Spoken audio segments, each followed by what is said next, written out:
welcome everyone. I am Teacher Abby, one of your teachers for today class.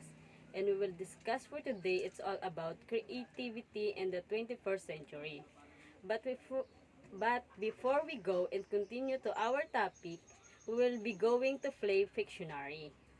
Okay, a Fictionary is a combination of pictures and dictionary to our mechanics. Here is here I have guessed and ever draw pictures. Okay, so this presenting is your clue or idea to guess the word and the draw pictures. Okay, it is clear? Okay, very good. Let's start. Okay, so based on the first pictures, what do you think this picture means? Very good. It is a learner. A learner is a person who is the learner a subject or skill. Okay, how about the another one?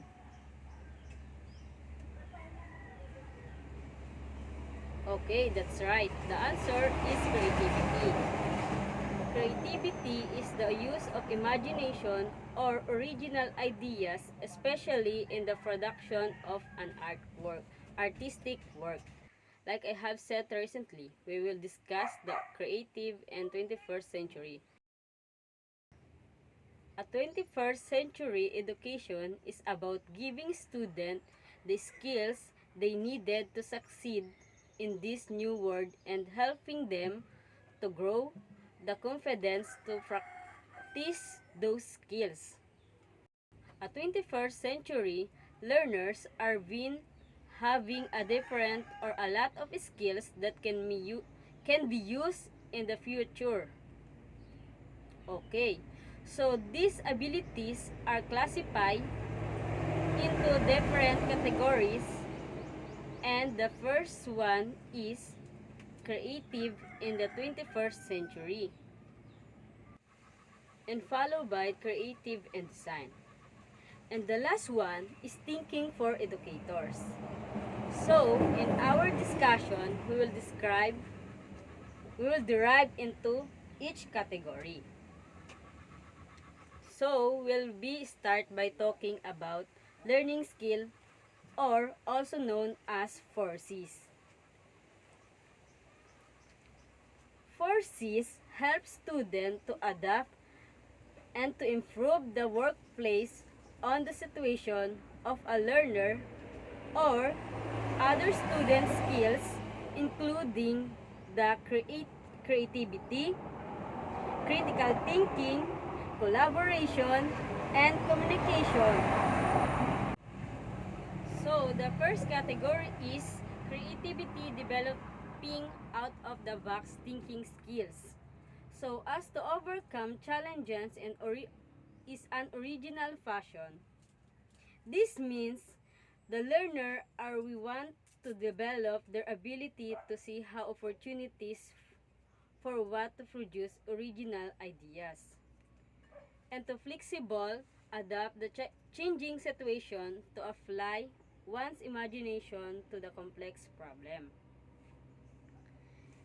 This is the road towards innovation to all aspects of life on which modern society is built. Next one is critical thinking. Developing the ability to analyze problem and to become with a logical and quality solution. One of the parts of 4Cs is collaboration.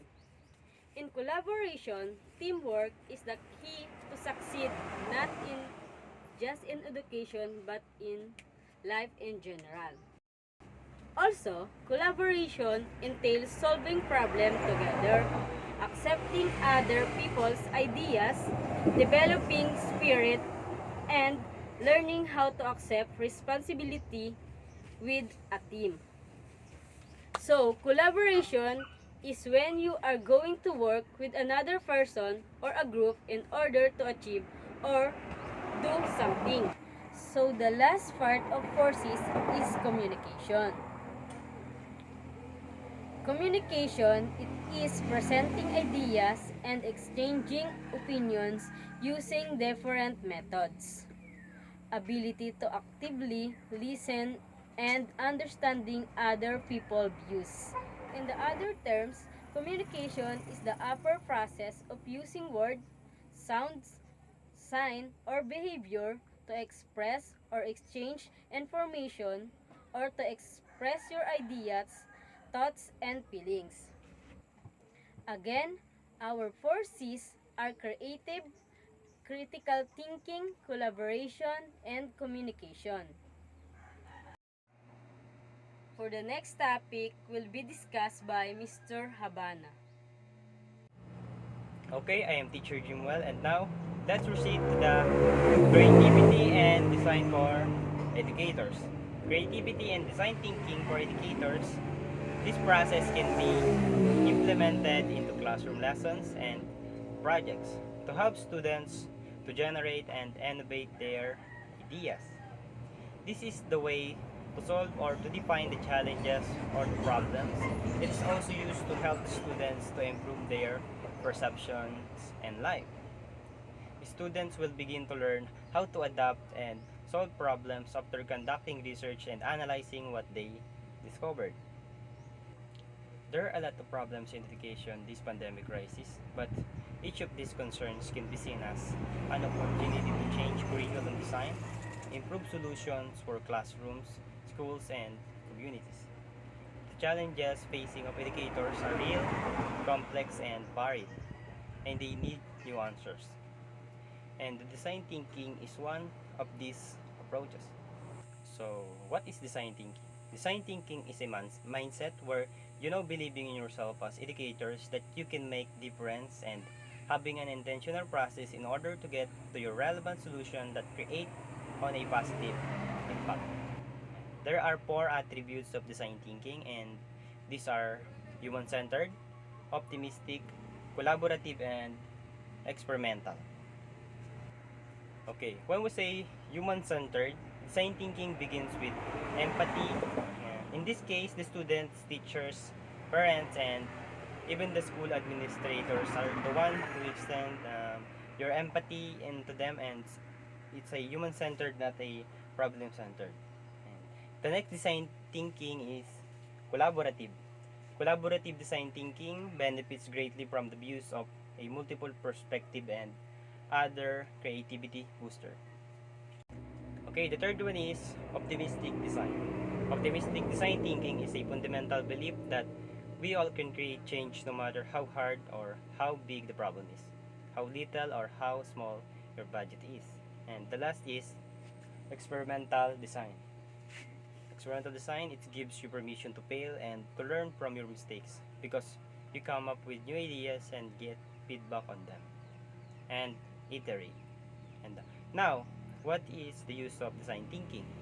You can use design thinking to approach any challenges and you can use it in the curriculum. Every day, you design ways to interact with your students around their content. It can also be used in spaces, or these are the physical or virtual environment of the classroom. It sends a big signal about how you want your students to behave.